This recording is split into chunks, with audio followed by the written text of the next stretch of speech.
આવી અક્ષરધામથી અવનીમાં જે દેહદારી રહ્યા, આપ્યા સુખય પાર ભક્તજનને દિલે ધરીને દયા. કીધા ચારુ ચરિત્ર ગાન કરવા જેને કરુણા કરી, વંદો મંગલ મૂર્તિ ઉરધરી સર્વોપરી શ્રી હરિ. જેની સાધુ સુવાસયા જ જગમાં શ્રીજી સ્વરૂપે દિશે, ધર્મ જ્ઞાન વૈરાગ્ય ભક્તિ મહિમા એક એકથી શ્રેષ્ઠ છે.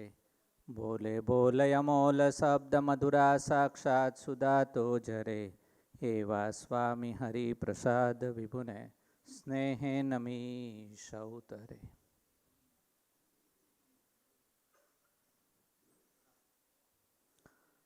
આપણા સૌના ઈષ્ટદેવ શ્રી અક્ષર પુરુષોત્તમ મહારાજ, ગુરુહરિ પરમ પૂજ્ય સ્વામી શ્રી પ્રગટ ગુરુહરિ પરમ પૂજ્ય પ્રેમ સ્વરૂપ સ્વામીજી, પૂજ્ય સંત સ્વામી, ત્યાગ સ્વામી, દાસ સ્વામી, ઉપસ્થિત સૌ સંતો, પ્રાદેશિક સંતો, સૌ અંબરીશો, અંબરીશ કાર્યકર્તાઓ, યુવાનો, યુવાન કાર્યકર્તાઓ, સૌ અક્ષરધામના દિવ્ય મુક્તો, સૌને જય સ્વામિનારાયણ.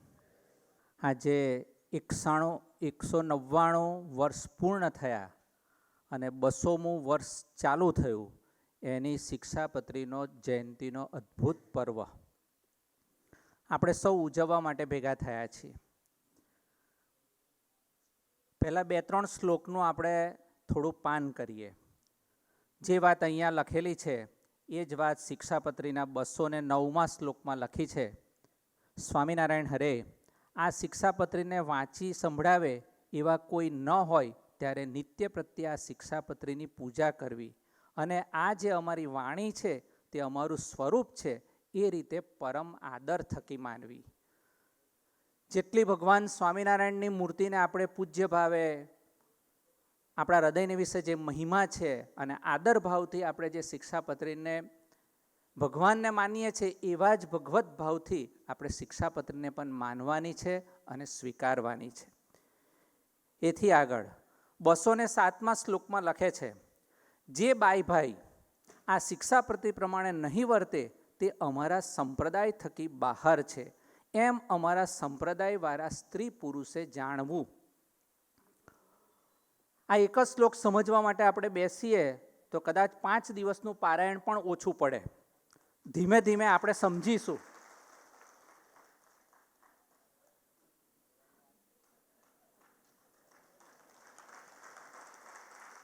આ વર્ષ દરમિયાન આપણે પારાયણ કરીશું ને ત્યારે શિક્ષાપત્રી ઉપર જ આપણે લાભ આપવાનો છે અને ભેગા મળીને આપણે બધા સ્વાધ્યાય અને ચિંતન કરતા રહીશું. પણ થોડુંક આપણે સમજવા માટે પ્રયત્ન કરીએ. આપણે સૌ ભગવાન સ્વામિનારાયણના આશ્રિત ભક્તો છીએ. ગળામાં સ્વામિનારાયણની કંઠી છે, કપાળમાં તિલક ચાંદલો છે. ગુરુહરિ સ્વામીશ્રી આપણને અંબરીશની દીક્ષા આપી છે એટલે આપણે અંબરીશ છીએ, પણ સ્વામિનારાયણના ભક્ત નથી. શિક્ષાપત્રીના આધારે આજે આપણે બધાએ નક્કી કરવાનું છે કે મારે શિક્ષાપત્રીનું જીવનમાં આચરણ વધારવું છે અને એવી નિષ્ઠા પાકી કરીને ભગવાન સ્વામિનારાયણના સાચા ભક્ત થવું છે. એનું નામ શિક્ષાપત્રીની જયંતિ ઉજવી કહેવાય. આગળ આપણે સમજીએ. અમારી શિક્ષાપત્રી પ્રમાણે જે ન વર્તે એને કંઠી પહેરી હોય, તિલક ચાંદલો કર્યો હોય, અંબરીશનો બેઝ પહેર્યો હોય તો પણ એ આપણા સંપ્રદાયથી બહાર છે. એથી આગળ વર્તીએ. 10મા શ્લોકમાં ભગવાન સ્વામિનારાયણ લખે છે, તે માટે અમારા શિષ્ય એવા જે તમે સર્વે, તેમણે પ્રીતિએ કરીને આ શિક્ષાપત્રીને અનુસરીને જ નિરંતર સાવધાનપણે વર્તવું. આમાં 3-4 શબ્દ લખેલા છે. શિક્ષાપત્રીને અનુસરીને જ, પછી નિરંતર, અને બીજું લખ્યું છે સાવધાન. નિરંતર વર્તવું અને આ શિક્ષાપત્રીનું ઉલ્લંઘન કરવું નહીં. ભગવાન જાતે કહે છે કે શિક્ષાપત્રી પાડવી પણ શિક્ષાપત્રીનું ઉલ્લંઘન કરવું નહીં. અને ભગવાન સ્વામિનારાયણે 6 નંબરના શ્લોકમાં લખ્યું.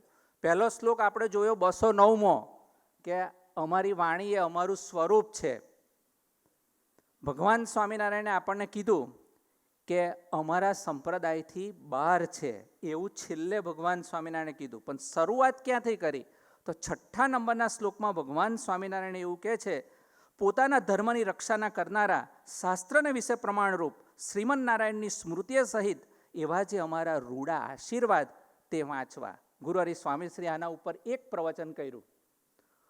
અમારા અને મારા આ એક જ શબ્દ સમજાવવામાં સ્વામીજીએ 1 કલાક આપણને ઉપર ગોષ્ઠી કરેલી છે. અમૃત શિબિર જ હતી, આપણે જ બધા બેઠા હતા. પણ આમાં સ્વામીજી એવું કહે છે કે તમે અમારા છો તો ભગવાન સ્વામિનારાયણની આપણી સાથેની પ્રીતિ છે, આપણા ઉપર વરસાવેલી કરુણા છે, જેના ફળ સ્વરૂપે ભગવાન સ્વામિનારાયણે અમારા શબ્દ વાપર્યા. બીજી વસ્તુ કીધી કે જેવો હું સુખ્યો છું એવો તમને બધાને સુખ્યા કરવા માટે હું આવ્યો છે. એ શબ્દનો અર્થ અમારા થાય છે. અને આવી અદ્ભુત વાત સમજાવી સ્વામીજીએ આપણને શીખવાડ્યું છે કે અમારા શબ્દની ગરિમા અથવા અમારા શબ્દનો મહિમા સમજજો. અને જો આ વાત નહીં સમજાય તો પાછળથી જે લખ્યું હોય કે તમે શિક્ષાપત્રી પ્રમાણે નહીં વર્તો તો અમારા સંપ્રદાયથી બહાર છો. આપણે સત્સંગી હોઈશું તોય સંપ્રદાયમાં નહીં રહી શકીએ. અને એટલા માટે આજે આપણે બધાએ ભેગા મળીને ઠરાવ કરવો છે કે આ શિક્ષાપત્રીનું આચરણ આ વર્ષ દરમિયાન થોડું થોડું વધારીએ. આમાં ઘણા બધા શ્લોકો છે. એક શ્લોકમાં લખ્યું છે કે નિત્ય પ્રત્યે સાધુનો સમાગમ કરવો. હવે તો ટેકનોલોજી બહુ સારી આવી ગઈ. રોજ સમાગમ કરવો હોય તો સરળ છે. રોજ પ્રેમ સ્વામીનું પ્રવચન સાંભળવું હોય તો યુટ્યુબ પર મળે એવું છે. ગુરુહરિ સ્વામીશ્રીના 180 પ્રવચન યુટ્યુબ પર છે. પણ રોજ થોડું થોડું આપણે એનું શ્રવણ કરવું પડે. એથી આગળ ચાલો, ત્યાંથી આપણા સત્સંગની શરૂઆત થાય. સંતનો સમાગમ રોજ કરવો આ સત્સંગની શરૂઆત છે. અને પાછળથી આપણને સમજાવ્યું છે કે અમારા સાધુ પાસે નિરંતર નિષ્કપટ ભાવે વર્તું. કોઈ ભગતની વાત નથી રાખી, ભલે ને મૂર્તિ સિદ્ધ એકાંતિક હોય તો પણ સાધુ શબ્દ વાપર્યો છે, સંત શબ્દ લખ્યો છે. અને સંતની ગરિમા આખી તદ્દન જુદી છે. ફરીથી આપણે એની વાત સમજીશું. પણ આ શિક્ષાપત્રીના વિવિધ શ્લોકમાં ગુરુહરિ સ્વામીશ્રીએ આપણને ખૂબ ગોષ્ઠી કરીને ભાથું પીરસ્યું છે. એને આપણે આખું વર્ષ દરમિયાન સમજતા રહીશું.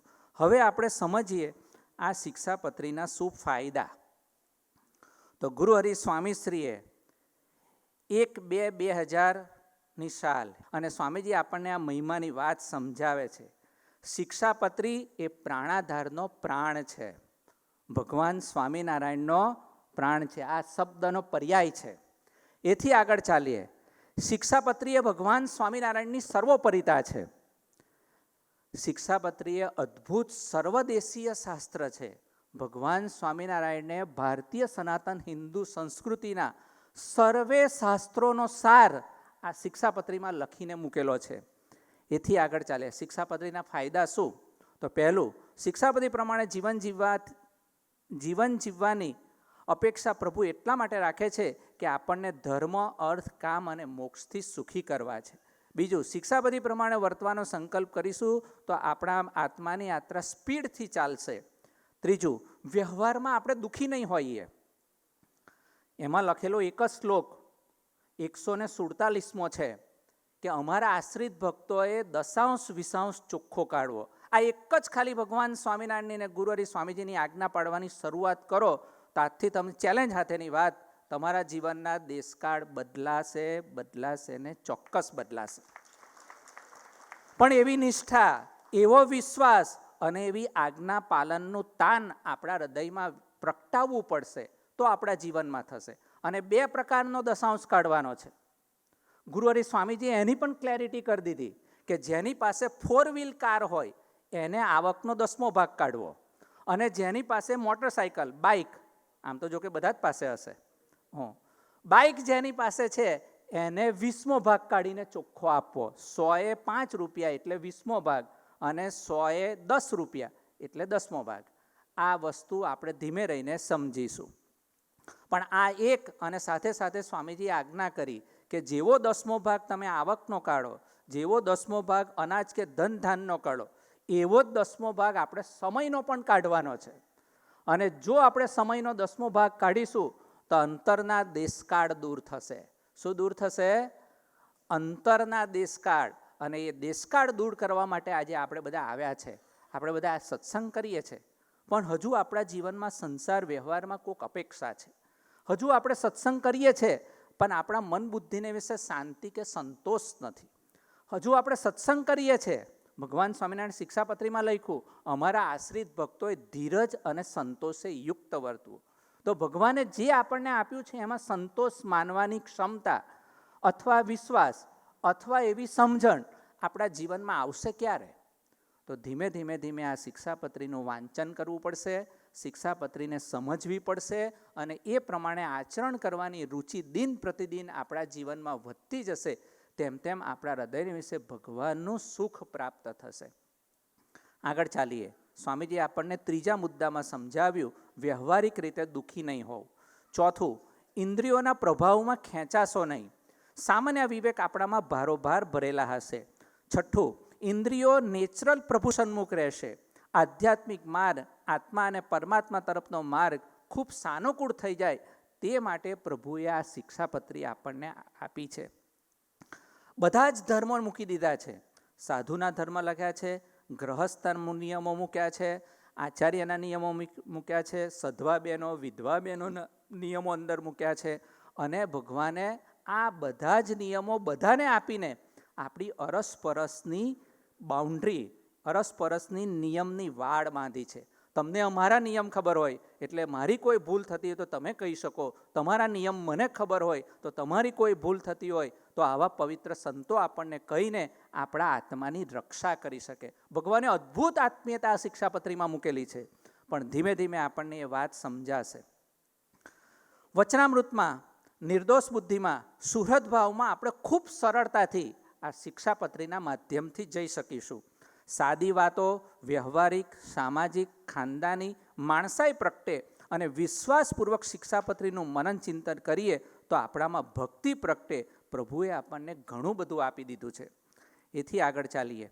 અનંત એંગલથી આ શિક્ષાપત્રી આપણે સમજાવી શકીએ એવી વાત સ્વામીજી આપણને કહે છે. તમારા ધર્મની રક્ષા થાય, તમે સર્વ પ્રકારે સુખી થાવ તે માટે આ શિક્ષાપત્રી લખીએ છીએ. તમારી સાધનાની નિરંતર રક્ષા થાય તે માટે પ્રભુએ આ નાનકડું અદ્ભુત શાસ્ત્ર આપણને આપ્યું છે. આ વાત સ્વામીજીએ 1 ફેબ્રુઆરીના દિવસે 2000ની સાલમાં આપણને કરી છે. હવે આપણે વાત કરીએ આપણી વાત. આપણે સૌ કાર્યકર્તાઓ છીએ, હરિધામને આપણે સમર્પિત છીએ. ગુરુહરિ સ્વામીજી આપણને સૂત્ર આપ્યું છે, ધામ ધામી અને મુક્તને અર્થે જીવે તેનું નામ અમરીશ. તો કાર્યકર્તાના જીવનમાં પહેલું સ્થાન કેવું હોવું જોઈએ? તો ગુરુહરિ સ્વામીજી આપણને સમજાવે છે કે કાર્યકર્તાના જીવનમાં પહેલું સ્થાન મંદિરનું હોય, કાર્યકર્તાના જીવનમાં પહેલું સ્થાન સત્સંગનું હોય, કાર્યકર્તાના જીવનમાં પહેલું સ્થાન હરિધામથી જે આજ્ઞા આવે એના તરફનું હોય. તો આપણે સૌ નિષ્ઠાવાન કાર્યકર્તાઓ હોઈએ. ફરીથી 147મો શ્લોક, જેવો 10મો ભાગ આપણે આવકનો કાઢવાનો છે એવો 10મો ભાગ આપણે સમયનો પણ કાઢવાનો છે. અને સમયનો 10મો ભાગ એટલે 2 કલાક ને 40 મિનિટ.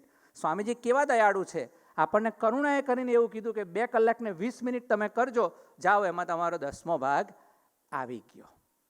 સ્વામીજી દયાળુ છે, આવા સંતો દયાળુ છે. ક્યારેય આપણે ગુના સામું નથી જોતા, ક્યારે આપણી જીવદશા સામું નથી જોતા. વારંવાર થયેલા અપરાધો આપણા નિરંતર માફ કરે છે. અને એટલા માટે આજે આપણે આ શિક્ષાપત્રીનું આચરણ વધારવાનો સંકલ્પ કરવાનો છે. અને જો નહીં કરીએ તો આપણા હૃદયનું પરિવર્તન નહીં થાય. જો આપણે એ શિક્ષાપત્રીનું આચરણ વધારીશું નહીં તો સત્સંગનું સુખ હૃદયને વિશે અનુભવાશે નહીં અને સેવામાં સર્વોપરી નિમિત્ત ન થવાય. 3-4 પ્રકારની સેવા હરિધામમાં કાયમ આવે છે. પહેલાં સેવાના પ્રકાર સમજી લઈએ. તનથી સેવા કરવાની, મનથી સેવા કરવાની, ધનથી સેવા કરવાની અને ચોથી સેવા છે આત્માની. આ બધું વિસ્તૃત વર્ણન કરવા માટે જઈએ તો ઘણો બધો સમય લાગે એવો છે. પણ સ્વામીજીએ આપણને કીધું કે યુવા પ્રવૃત્તિ આપણો પ્રાણ છે. તો પહેલું આપણા મંડળમાં અને આપણા પ્રદેશમાં યુવા પ્રવૃત્તિની સેવા કરીએ તો શિક્ષાપત્રી દ્વિશતાબ્દી મહોત્સવની સેવામાં આપણે નિમિત્ત બન્યા કહેવાય. એથી આગળ અત્યારથી પ્રયત્ન કરજો. જે ભક્તો છે, કદાચ ભલે ભૂતકાળમાં આપણે 10મો 20મો ભાગ ન આપ્યો તો કંઈ વાંધો નહીં, પણ હવેથી આપણી આવકનો ભાગ થોડો થોડો અત્યારથી બચાવજો. તો 1 વર્ષ પછી જ્યારે શિક્ષાપત્રીનો દ્વિશતાબ્દી મહોત્સવમાં સેવા આપવાની થશે, ખરડો આપવાનો થશે, ત્યારે આપણને ભારે નહીં પડે. અને ભગવાન અને સંતો દયાળુ છે, કદાચ પ્રેમથી અધિકારથી આપણી પાસે માંગીને લે છે તો આપણને સુખ્યા કરવા માટે. અહીંના જ એક ભક્તરાજ ગુરુહરિ સ્વામીજી 2009નો સમય હતો આ જ પેલેસમાં, અને સ્વામીજી એના 1 મહિના પહેલાં આપણા જેવા એક અમરીશ ભક્તને મળ્યા, ખરડો લખતા હતા. ખરડો લખ્યા તો સ્વામીજીએ પૂછ્યું, સ્વામીજીએ ડાયરેક્ટ સેવા નથી લીધી, સ્વામીજી એને પૂછ્યું તારા દેશકાળ કેવા છે, ઘરની પરિસ્થિતિ કેવા છે, સ્વામી કેવા આપણી સાથે આત્મીય બને છે એની વાત સમજાવું છું. તો સ્વામીજીએ આપણા બધા વ્યવહારની પરિસ્થિતિ પૂછી, સંસાર કેવો ચાલે છે, વ્યવહાર કેવો ચાલે છે, તારા પરિવારના સ્વજનોની સ્થિતિ કેવી છે. એટલે આપણે આ 4-5 પ્રશ્નોમાં તો કાયમ નપાસ હોઈએ જ. ઘરમાં કંઈ ને કંઈ મુશ્કેલી હોય, આર્થિક દેશકાળ સારા ના હોય, આપણા ધંધા પાણીનો વિકાસ ન થતો હોય, કદાચ બધું હોય તો દેહમાં રોગ બહુ હોય ને શરીરમાંથી રોગ જતો ના હોય, આવા બધા વિવિધ પ્રકારની બીમારીથી આપણે બધા પીડાતા હોઈએ. એટલે સ્વામીજીને આપણે કહીએ કે આવું છે સ્વામી, અને મારી પરિસ્થિતિ સારી નથી. એ ભગતને 9,50,000 રૂપિયાનું દેવું હતું. એટલે સ્વામીજીને વાત કરી કે આટલું દેવું છે, તો સ્વામી એવું કીધું કે 50,000નું દેવું તું મારા માટે કર નાખ. તો ના ચાલે. પેલો ભાઈ છાતીવાળો હતો, તમારા જેવો દિલદાર હતો, એને એવું કીધું કે સ્વામી કંઈ વાંધો નહીં, તમે કહો તો હું 50,000નું બીજું દેવું કરી નાખીશ. ભગવાન આપણો ભાવ, અમારા સત્યપ્રકાશ સ્વામી બહુ સરસ મજાની વાત કરે, ભગવાનને કાંઈ પહોંચતું નથી.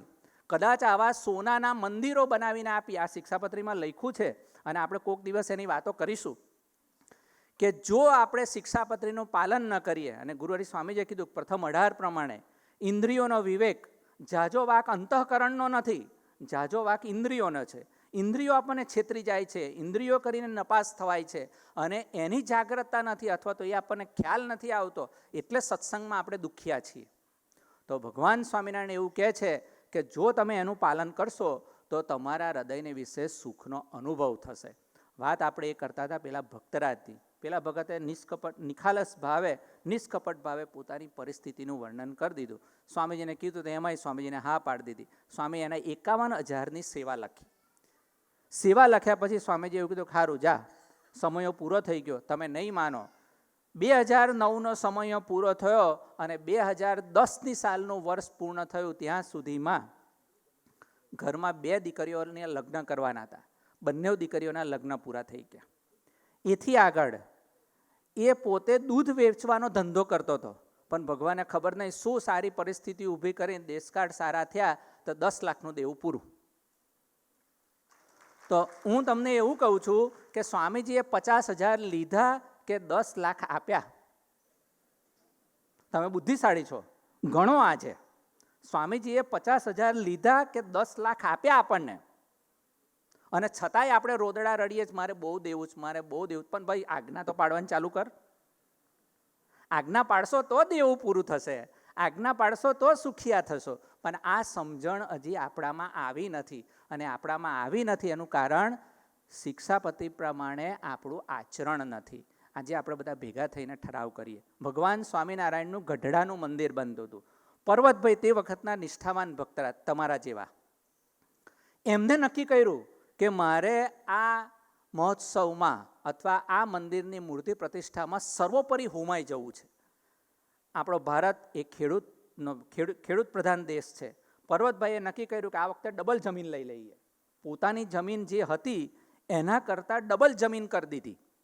દાણે રાખી, ભાગે રાખી, ખેડવા માટે રાખી, અને ખેડાણ ચાલુ કર્યું. ને જે અડધી જમીન નવી રાખી હતી એમાંથી જેટલું ઉત્પાદન થયું એ બધું ગઢડા મંદિરમાં ભગવાન સ્વામિનારાયણે આપી દીધું. આ ભગવાન સ્વામિનારાયણની સેવાની, પર્વતભાઈની સેવાની વાત છે. પણ ફાયદો શું થયો? ભગવાન કેવી કસોટી કરે છે. એક વખત પર્વતભાઈના ઘરમાં જ અનાજ નહોતું, અને ભગવાન સ્વામિનારાયણને પત્ર લખ્યો કે તમારે અમારા મંદિરમાં અનાજ ખલાસ થઈ ગયું છે, તો તમારે આટલું અનાજ જ્યાંથી ભેગું કરવું હોય ત્યાંથી ભેગું કરીને તમે મોકલી દો.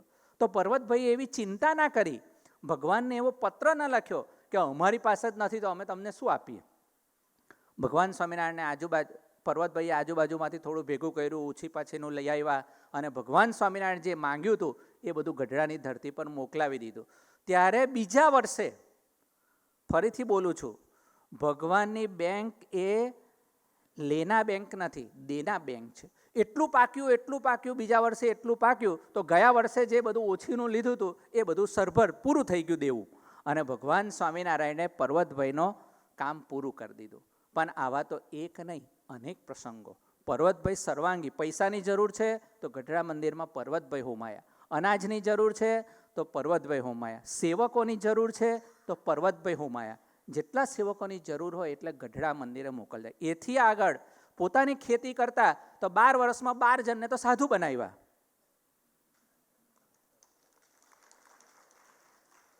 અમારા આનંદ સ્વામી કાલે કહેતા હતા મીટિંગમાં કે દરેક પ્રદેશમાંથી એક સાધુ હવે અમને આપો તો પ્રદેશમાં તમારી પાસે મોકલવાની અમને ખોટ ના પડે.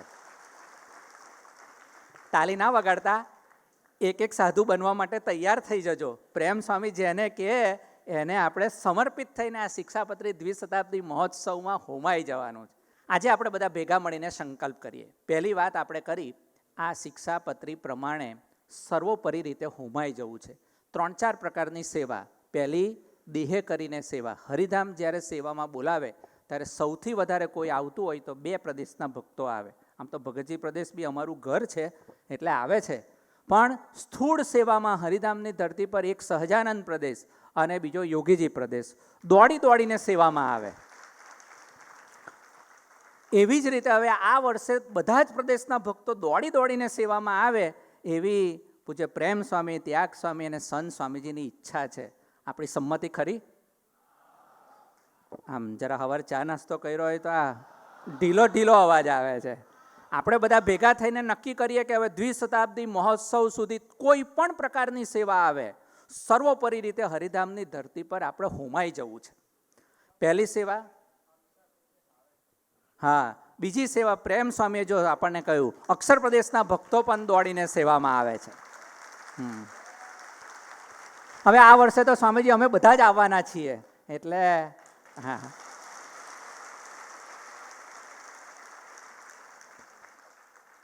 પહેલી વાત થઈ દેહની સેવાની, બીજી વાત થઈ મનની સેવાની. ગુણગાન ગાવા. આપણી સભાના સેન્ટરો જે ચાલે છે એ સભાના સેન્ટરો આપણે વધારવા. સભાના સેન્ટરો જે ચાલે છે એમાં ભક્તોની સંખ્યા વધારવી અને જે સભાના ભક્તો છે એ ભગવાન સ્વામિનારાયણની આજ્ઞા પ્રમાણે શિક્ષાપત્રીનું પાલન કરતા થાય, સ્વાધ્યાય ભજન કરતા થાય, સ્વામીજીની આજ્ઞા વિશેષ પાડતા થાય, એવું આપણે મને કરીને કર્મ કરવાનું છે. આપણા હૃદયની વિશે પોઝિટિવ ભાવ હશે, આપણા હૃદયની વિશે મહિમા હશે. આજે મને એક સરસ મજાની વાત જાણવા મળી. સ્વામીજી મુંબઈથી આવનારા ભક્તો એને ટ્રેનમાં રિઝર્વેશન ના મળ્યું. આપણો કોઈ ઉત્સવ હતો અને રિઝર્વેશન ના મળ્યું તો એને ભગવાને બુદ્ધિયોગ આપ્યો. સ્વાધ્યાય ભજન કરતો હશે, સરસ સત્સંગી હશે તો સરસ મજાની એને ભગવાને પ્રેરણા કરી. એની પાસે બચત કુંભ હતો. પહેલા ડબ્બાથી શરૂઆત કરીને છેલ્લા ડબ્બા સુધી બચત કુંભનો ડબ્બો ફેરવી દીધો. ડબ્બો બી ભરાઈ ગયો અને ત્યાંથી વડોદરા બી આવી ગયો.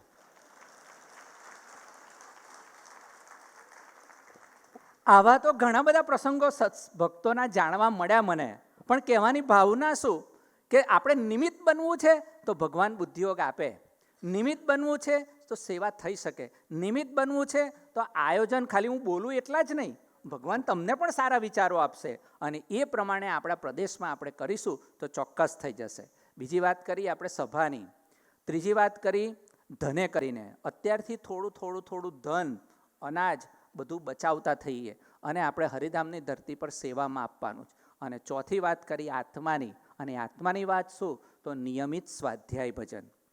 30 મિનિટ ભગવાનનું ભજન નહીં કરીએ તો ભગવાન આપણને બુદ્ધિયોગ નહીં આપે, ભગવાન આપણા હૃદયની વિશે પ્રેરણા નહીં કરે અને એથી આગળ પ્રસંગ બનશે ને અથડાશો તો અભાવમાં જશો. ભજન કરેલું હશે તો ભગવાન આપણને અભાવમાં નહીં જવા દે. માટે સ્વાધ્યાય ભજન તો આપણો પ્રાણ છે. જે દિવસે આપણે ઓક્સિજન નહીં લઈને, ઘણા બધા ભજન બી કરે છે. એક ભગતનો ફોન આવ્યો કે સ્વામીજી મારથી 30 મિનિટ ભજન થતું નથી, 20 થી 22 મિનિટ જ ભજન થાય. પણ મકું એટલું તું કરજે નિર્વિકલ્પપણે, બાકીની 8-10 મિનિટ ભગવાન કરાવશે.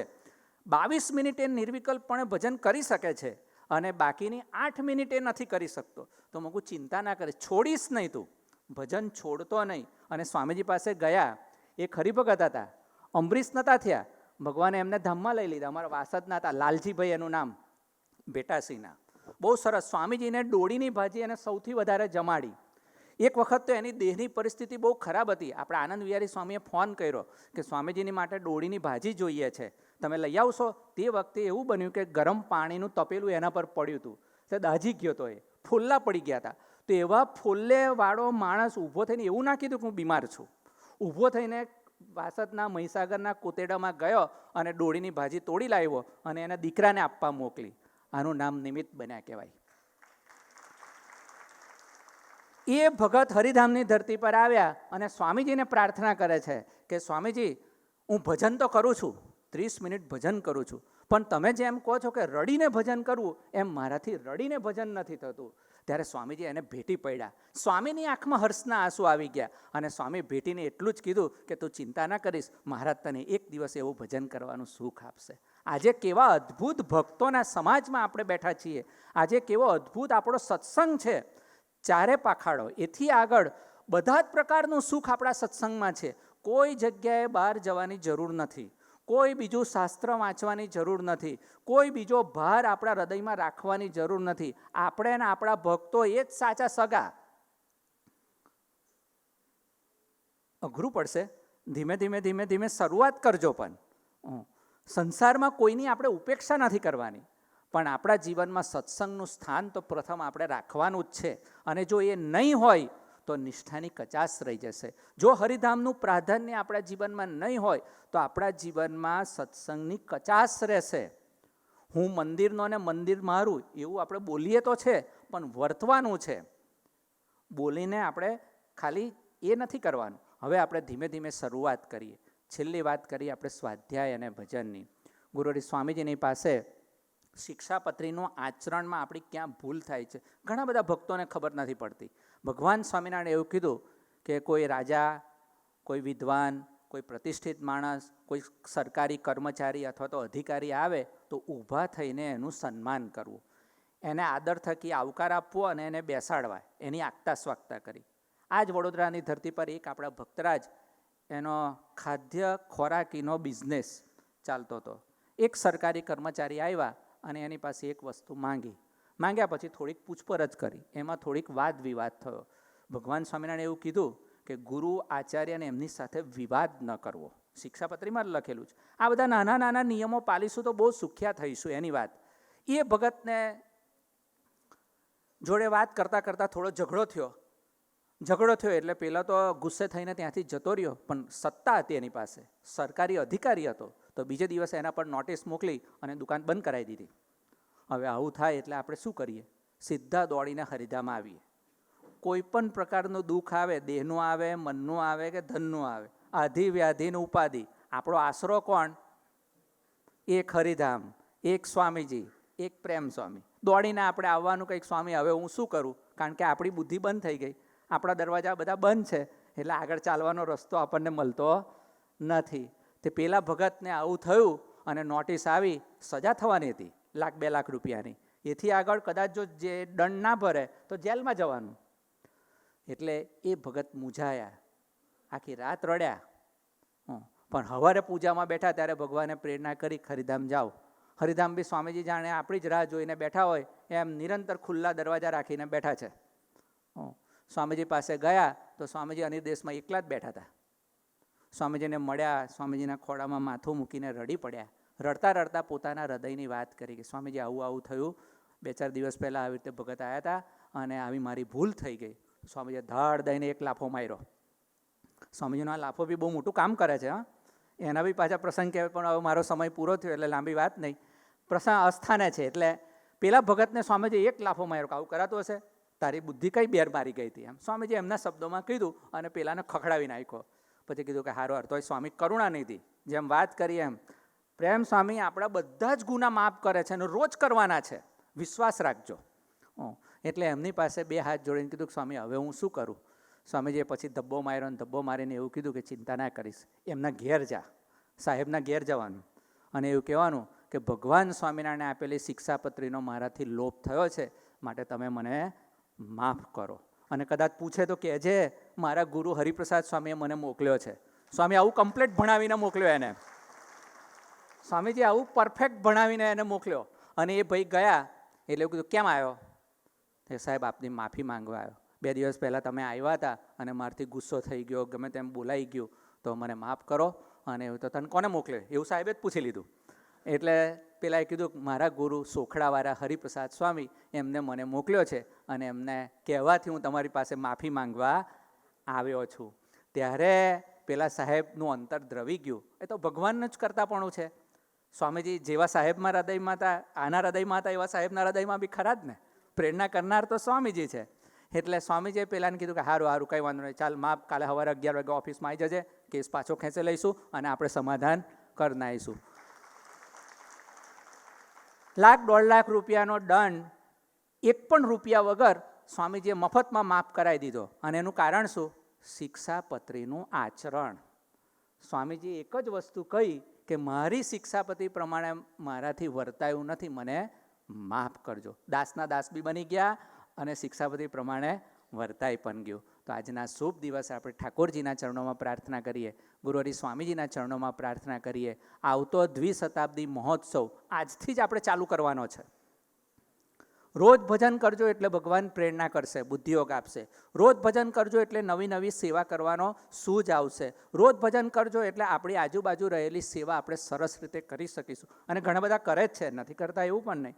એ બધી વાતો પછી કરીશું. પણ આ શિક્ષાપત્રી દ્વિશતાબ્દી મહોત્સવમાં તન, મન, ધન અને અંતરથી આપણે હોમાઈ જવું છે. અને એથી આગળ હરિધામથી આ પ્રાદેશિક સંતો તરફથી કોઈ પણ પ્રકારની સેવા આવે, પ્રેમ સ્વામી આપણને કહેવા નથી આવવાના, પ્રાદેશિક સંતો કહેવા આવવાના છે. પ્રાદેશિક સંતો પણ આપણા કાર્યકર્તાઓને કહેશે. બધા અમરીશો કે બધા યુવકો સુધી સંત પણ પહોંચી ના શકે. માટે તમે આ વાતોનું પ્રવર્તન તમારા નીચે રહેલા અમરીશો અને યુવાનો સુધી પહોંચાડજો કે શિક્ષાપત્રી દ્વિશતાબ્દી મહોત્સવ આપણે સર્વોપરી ઉજવવો છે. અને એ સર્વોપરી ઉજવવા માટે આ બધી વાતો આપણે એનું સ્મરણ કરવાનું અને એનું આચરણ કરવાનું. ફરીથી ઠાકોરજીના ચરણોમાં પ્રાર્થના કરીએ કે આ શિક્ષાપત્રીનું આચરણ અમારે આજથી વધારવું છે. તેવા બળ, બુદ્ધિને શક્તિ મને આપણને સૌને આપો. એ જ અંતરની પ્રાર્થના. સૌને જય સ્વામિનારાયણ.